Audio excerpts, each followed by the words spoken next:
I'm sorry, but I cannot think of any nice way to say this. The world today is totally populated by, what can I say, idiots. There are rare exceptions, but I'm talking 1 in a million exceptions. On the whole, something is terribly, terribly wrong universally. In this video, I'll be talking about the question of whether there is a God. No specifics about exactly who he, she, or it is, or about what he, she, or it expects of us. Just, is there some kind of creative intelligence behind the universe as we know it? Now, do you see what I have here? A simple example of the millions of flowers that blossom and die every day around the world. Now, I cannot believe how many cretins out there will tell you that there is no scientific basis for thinking that some kind of intelligence created this little flower, much less the universe. No evidence, they say. No evidence! Who do they think they're kidding? By the way, I don't use terms like idiots or cretins in what I'm saying now just to insult people. I'm talking about real, measurable stupidity. I have no doubt that I could find seriously retarded individuals who can see the issues better than what these people see them. And I'm not just saying this about atheists, although they do seem to be the ones with the most inflated opinions of their intelligence. There are a lot of drongos on the other side of the fence, and I have to include myself in that lot.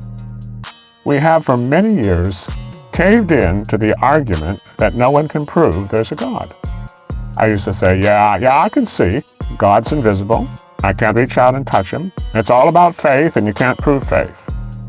So I accept it has nothing to do with scientific observation. Cretin, idiot, drongo me. What I should have said is that we can't make people believe the overwhelming evidence, but we can prove it. I mean, if we can't prove there's an intelligent creator of some sort behind the amazing universe in which we live, then goodness gracious, what can we prove? Just because someone refuses to believe the evidence doesn't mean that you haven't proven something. You might as well say that we can't prove there's such a thing as radioactivity because some people choose not to believe the evidence. We can't prove that parallel lines never meet. We can't prove that smoking causes cancer, or that the world is round. It's all about faith. And believe me, science does not limit itself to things you can see and touch either. Can you see gravity? No, of course not. All you can see is evidence that gravity exists. The whole world would laugh at anyone who said that the Holocaust never happened just because they personally did not experience it. Such people obviously choose to be ignorant. They choose to ignore the evidence. And that is exactly what we do when we say that no one can prove that God exists. We choose to ignore the evidence. I'm going to use another illustration here. Imagine if I said, obesity is good for you. The fatter you are, the longer you will live. There's no link between being overweight and your chances of suffering from heart disease. Stupid, isn't it? Flies in the face of all the evidence. But this is not even 1/1,000,000th as stupid as saying that the entire universe appeared out of nothing from something that some scientist decided to call a Big Bang. Big Bang? How laughable! Even the name sounds like a joke. A bunch of clowns laughing at what must be the stupidest fairy tale in the history of the world, and pretending that they have, quote, scientific evidence for it. They must secretly crack up at how far-fetched it is, and yet how easy it was to get the rest of the world to take it seriously. A few years ago, a space probe called the Planck satellite discovered that there is an axis around which the entire universe revolves. And at the center of that axis is our solar system, if not Earth itself. Against all odds, this discovery supports the hypothesis that the entire universe may have been put out there just for us, just for God's special creation, the people on this tiny little planet that we call Earth. What a wonderful and inspiring discovery. We're not just insignificant specks in an infinite soup of atoms and molecules. Someone put all of this here, especially for us. So do you know what they called this discovery? This discovery about the entire universe revolving around our solar system? They called it the axis of evil. Why? Why call any discovery evil? They call it evil because for them, the most evil thing they could possibly imagine would be evidence that the whole universe was brought into existence by an intelligence which has, or at least wants to have, a very special relationship with the people here on this planet that we call Earth. Such a discovery would undo their many years of hard work to prove that life on Earth was just an accident in the midst of chaos, that an intelligent, loving, and creative God does not exist. Axis of evil, my foot. It's the most wonderful and hopeful discovery in the history of science. Now, look at this. It's one cell. Just one tiny cell. Not from some complex organism. It's from a plant. Just your average garden variety plant. All the scientists in the world, working for 100 years, could not start with a bunch of simple elements and construct such a living cell. Even in 1,000,000 years they could not do it. Let 1,000,000 scientists work for 1,000,000,000 years, making as many Big Bangs as they can imagine, and see if they can create just one little hydrogen atom out of nothing. I'm not talking about playing around with something that already exists in an attempt to alter its atomic composition. I'm talking about Big Banging something out of nothing. The stuff they try to tell us happens without any effort on our part. Big Bang just one atom, for starters. You know, show that at least little bangs can happen every now and then by helping one or two along. We human beings act like we're gods if we can cut a piece of one plant or a piece of one animal and stick it next to a cut in another plant or another animal and watch it grow together. Grafting, we call it, or transplanting. All we do is cut and paste, and we call ourselves pioneers. Totally laughable.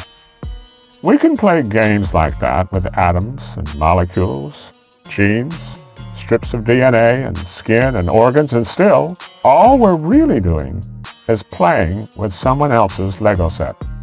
We cannot truly create anything.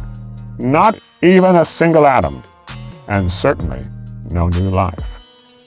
Not all of the scientists on Earth can do that. God does, and He has done all the work for us. He made all of the pieces that we play with, and then we have the audacity to say, "But you can't prove there's a God." Why, there's more proof that God exists than there is that these stupid scientists exist. Now take a look at this bottle of Coke. Nothing complicated about it. No complex membranes. No mechanical moving pieces. Not a single sign of life. Just a simple bottle of Coke. Mostly water, a bit of plastic, some dyes, and a few chemicals to add flavor. I found it lying on my front yard this morning. My neighbor says someone obviously made it and someone else must have left it there overnight. But I say he has no evidence for that. I choose to believe that what happened overnight was just one of trillions of little bangs that could very easily have made a simple bottle of Coke. Perhaps as practice for making a cell or a planet or something more complicated later on. Can you see how stupid my argument would be? For me to say that my neighbor has no evidence that someone made it or put it there, and for me to counter that evidence with a claim that the Coke made itself. The bottle, for goodness sakes, is the evidence. It didn't just make itself. They would lock me up if I started seriously arguing against the obvious, dead-set, certain evidence, which is that someone was responsible for that bottle's existence. including everything in it. The smallest child would see the good sense in saying that the bottle is evidence of a bottler. And the same child could see that anyone arguing otherwise is just talking nonsense. So many scientists ask us to believe them when they say that energy, matter, life, and human intelligence all came from nothing, without any intelligent force directing the process. Now, I should explain my agenda here. I'm not interested in a public debate to see who can get the most people to support their position. There are already too many people doing that. Besides, my main contention is that the debate has already been lost. Everyone in the audience and on the stage, whether professing to believe or not, is really on the same side. They're all committed to not acknowledging the role of the Creator. They just express their rebellion in different ways. Religious people show no more evidence than atheists that they recognize the authority of the Creator of the universe to dictate what they do with their own private lives. I'm here for a different reason than to take sides in what is really a pointless argument. As I understand it, our Creator is reaching the end of his tether with the horrible attitude that people on this planet have about him.